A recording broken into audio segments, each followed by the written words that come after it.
He laughed. In front of 2,000 people. He laughed. He held up $10,000 cash and said a rusty Junkyard Farmall wouldn't even make it halfway down the track. Brand new $45,000 John Deere, turbocharged, untouchable, guaranteed victory. But what he didn't know was that inside that faded red tractor was a secret built 8 years earlier, and before the sun set that day, the entire county watched him lose.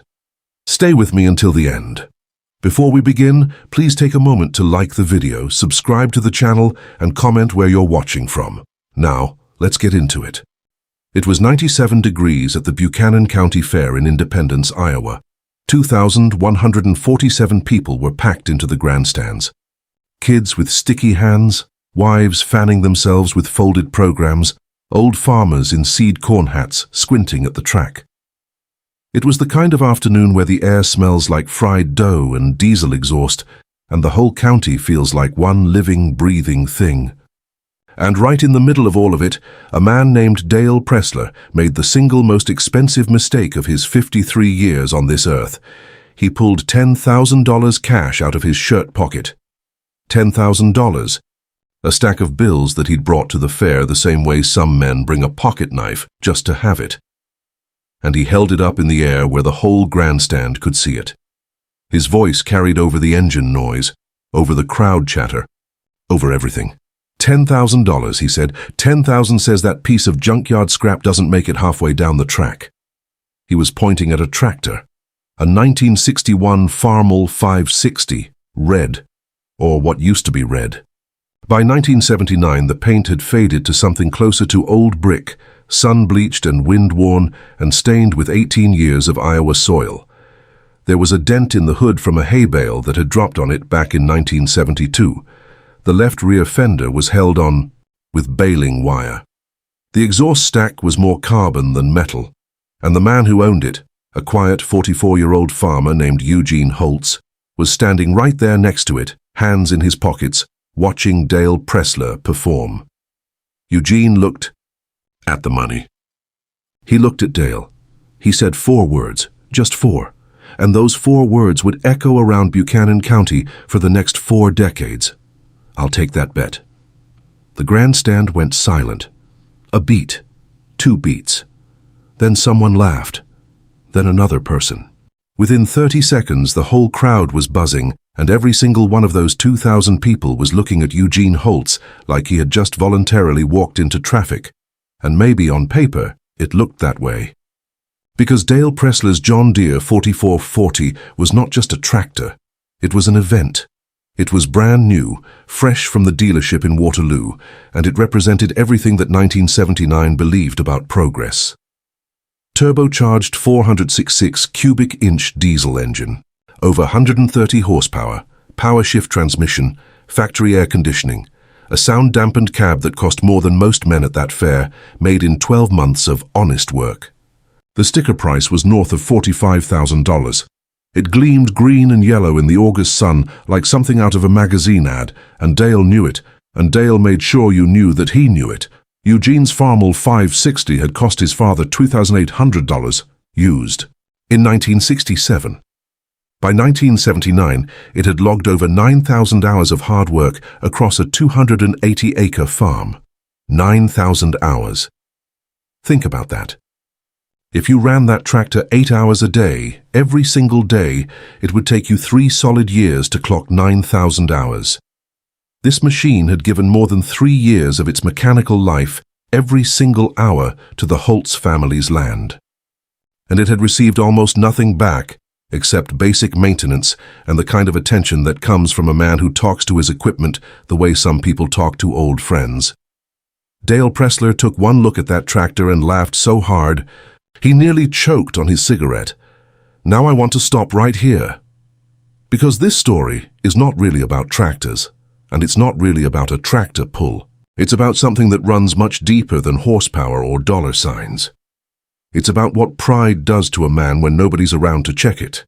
It's about what happens when a person spends so long looking down at the world that he forgets the World can look back, and it's about a secret that had been sitting in the engine block of a rusted-out Farmall 560 for 8 years, waiting for exactly the right moment to come out. Let me tell you who these two men were. Because you can't understand the bet without understanding the men who made it. Dale Presler came from what Buchanan County people called old money, which in Iowa, farming terms meant his grandfather had been smart enough, or ruthless enough, depending on who you asked, to buy 800 acres of prime northeast Iowa farmland during the Great Depression, when desperate men were selling land for pennies just to feed their families. By 1979, the Presler family owned 2,200 acres. They were, by every measurement the county used, successful. And Dale had spent his entire adult life making sure no one forgot it. He drove a new truck every 2 years. His boots cost more than most farmers' Sunday suits. He sat on the county board, the co-op board, the church finance committee, not because he particularly cared about those things, but because he liked seeing his name engraved on plaques. And when a neighbor struggled, when a farm went up for auction, Dale Presler was there, checkbook open, smile wide, picking up pieces at a discount, adding to his empire one desperate man's loss at a time. He wasn't cruel in the way that makes people obviously villainous.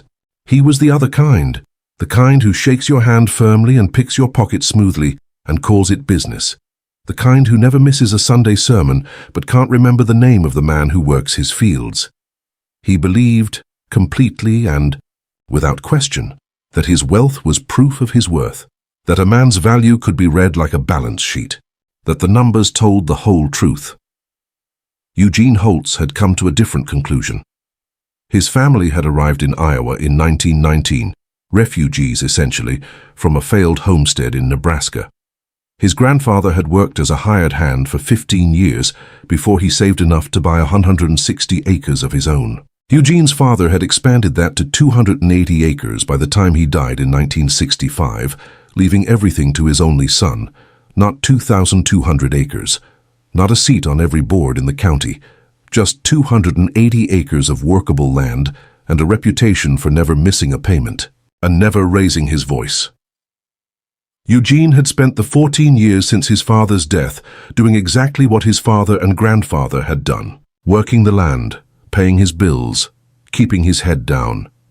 He didn't go to many meetings, he didn't sit on any boards. He spent most of his time in his barn or his fields, and his neighbors said he talked to his equipment more than he talked. To people, which was probably true, and which nobody who knew Eugene would say was a fault. The Farmall 560 was his father's tractor. The first machine Eugene had ever driven. His father lifted him into the seat in 1962 when he was 7 years old and let him feel the throttle, let him understand what an engine felt like when it was doing what it was built to do. He'd learned everything on that machine, how to plow straight, how to read the soil through the resistance in the pull, how to hear what an engine was telling you by the pitch of its sound and the feel of its power. When his father died, Eugene kept it running. Not because he couldn't afford something newer, but because that tractor knew his land better than any new machine could. And because some things are worth keeping not for what they're worth, but for what they mean. But there was one other thing about that Farmall. One thing Eugene had never told anyone.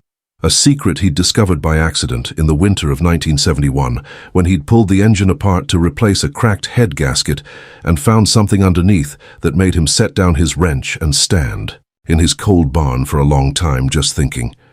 I'll tell you what that secret was in a moment. First, you need to see what happened right before the pull. Because the way Dale Presler treated Eugene in that staging area, in front of the other competitors, in front of everyone, that's what made everything that followed feel like something bigger than a tractor pull. That's what made it feel like justice. Dale had won the Buchanan County tractor pull 3 years running, 1976, 1977, 1978. His John Deere 4330 had been the machine to beat, and this year he'd upgraded to the 4440 because Dale Presler didn't just want to win, he wanted to win bigger every year.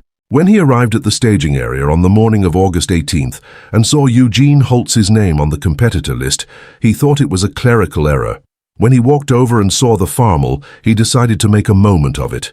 "Eugene," Dale said, loud enough for the dozen other competitors to hear.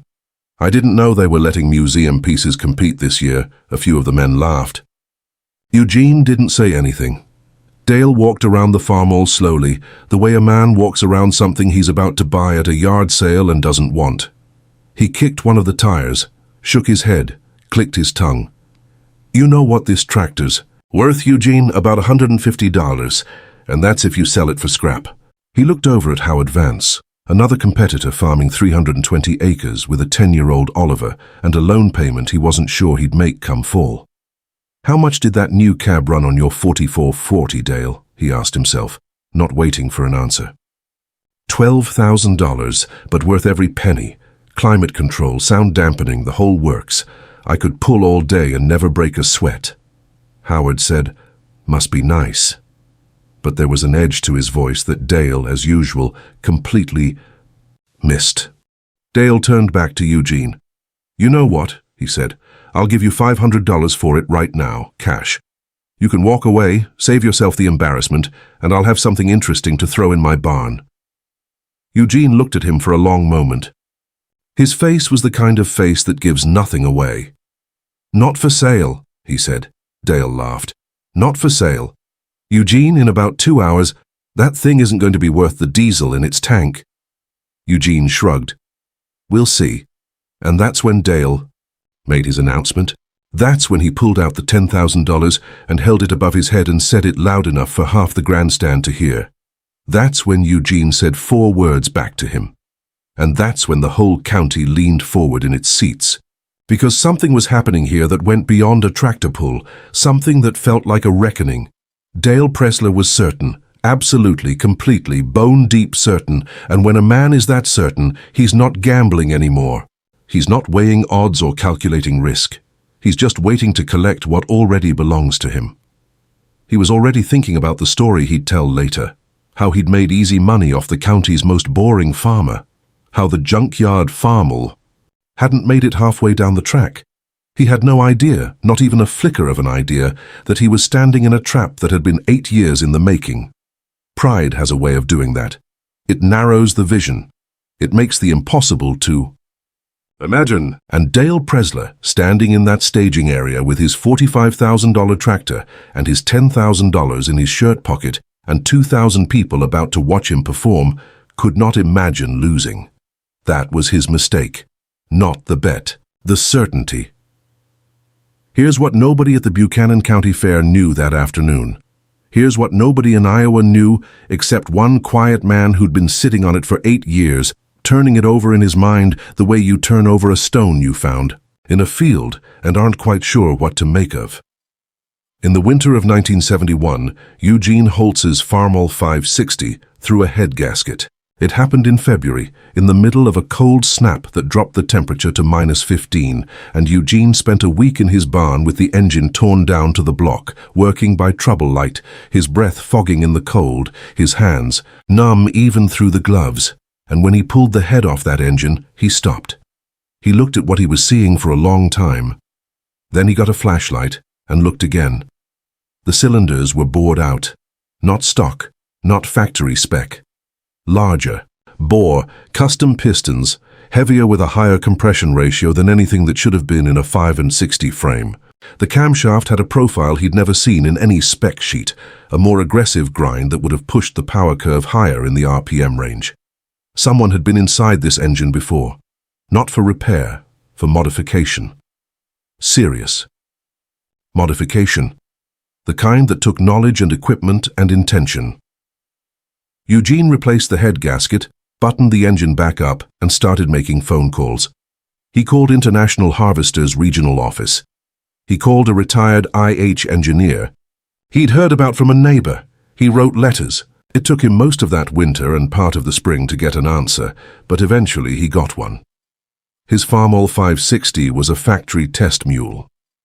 In 1962, International Harvester was developing what would become the Farmall 706, a larger and more powerful successor to the 560 series. Before they committed to a production design, their engineers needed to test components. To do that, they took a batch of 560 frames and modified them, bored the cylinders, changed the pistons, installed prototype camshafts, tuned the fuel, delivery, essentially creating engines that were still 560s on the outside, but were carrying the mechanical DNA of the 706 on the inside.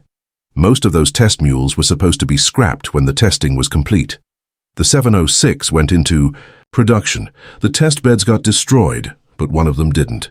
Somehow, through some combination of clerical error or quiet dishonesty, or just the ordinary chaos of a large manufacturing operation, one test mule ended up at a dealership in Cedar Rapids.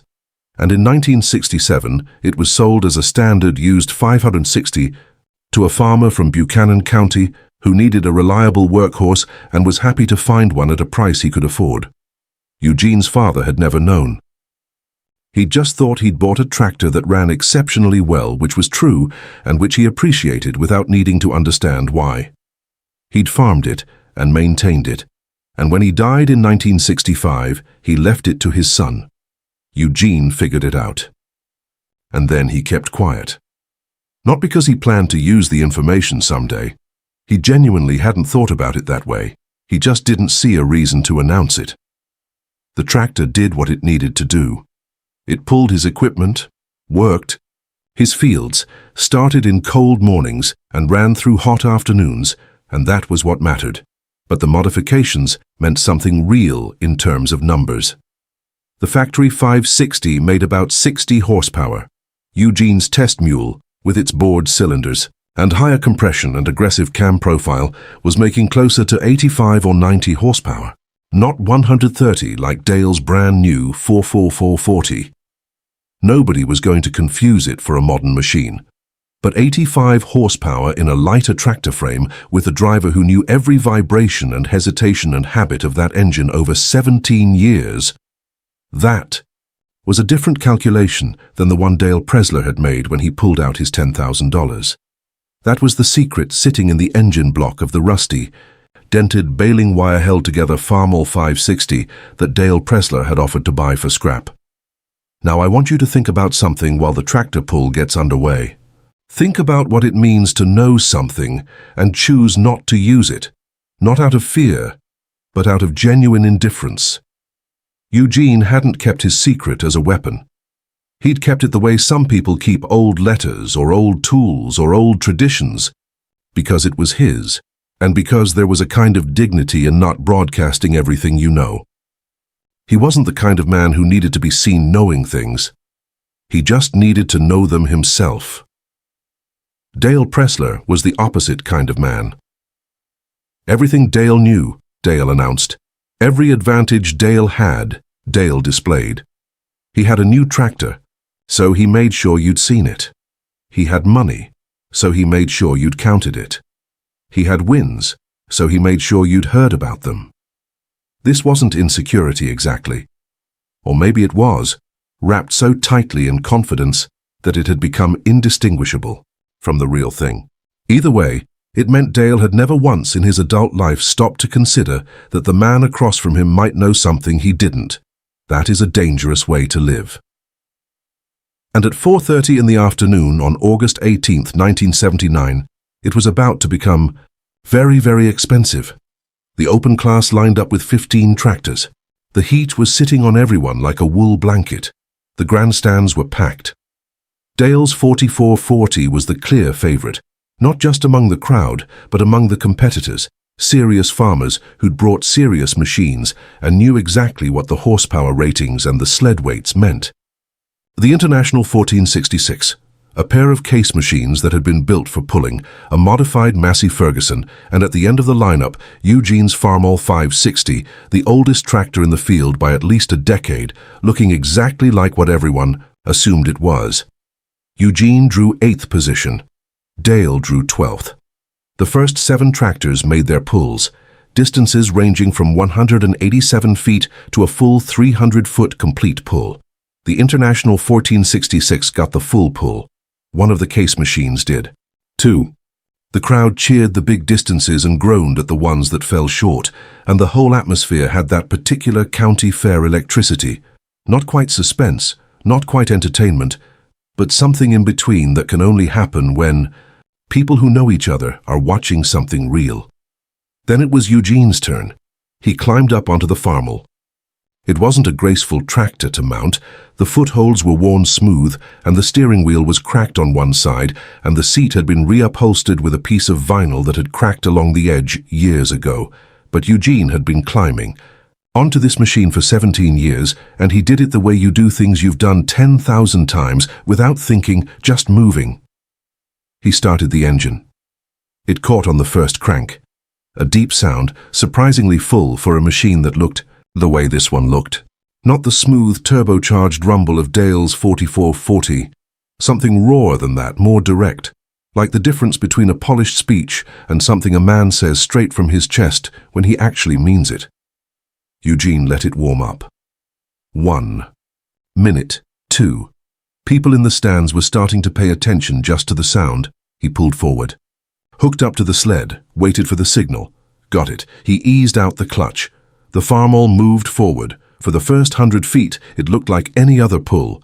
Tractor working, sled resisting, engine finding its rhythm. At 150 feet, a few people started leaning forward. At 200 feet, people were getting up from their seats. At 250 feet, the whole grandstand was standing. The engine was screaming now. Not straining. Screaming. The way a machine sounds when it's being asked to give everything. It has, and giving it. The exhaust stack was shooting black smoke. The rear tires were digging into the hard-packed dirt, throwing rooster tails of soil into the air. And the sled was still moving. 7 feet. 290. 295. The Farmall 560 crossed the 300-foot line with the sled still in motion. Full pull. The crowd exploded. That is the only word for it. 2,000 people had come to watch a predictable machine win a predictable tractor pull. Instead, they watched Eugene Holtz's battered 1961 Farmall 560 post a full pull in the open class. Beating machines worth 10 times more than his entire farm once had been. Eugene didn't celebrate. He drove back, killed the engine, walked to the water cooler. Drank quietly. 20 feet away stood Dale Presler. And for the first time in memory, Dale wasn't smiling. That moment said more than any trophy ever could. Eugene didn't perform. He didn't wave. He didn't acknowledge the crowd. Because he hadn't come to perform. He had come to make a statement. And now the finals would decide what kind of man Dale Presler truly was. At 5:30 p.m., under long orange Iowa sunlight, 8 tractors lined up for the final round. The sled weight had increased by 2,000 pounds. This was where machines proved what they were made of. Respectable pulls followed. 235 feet. 251.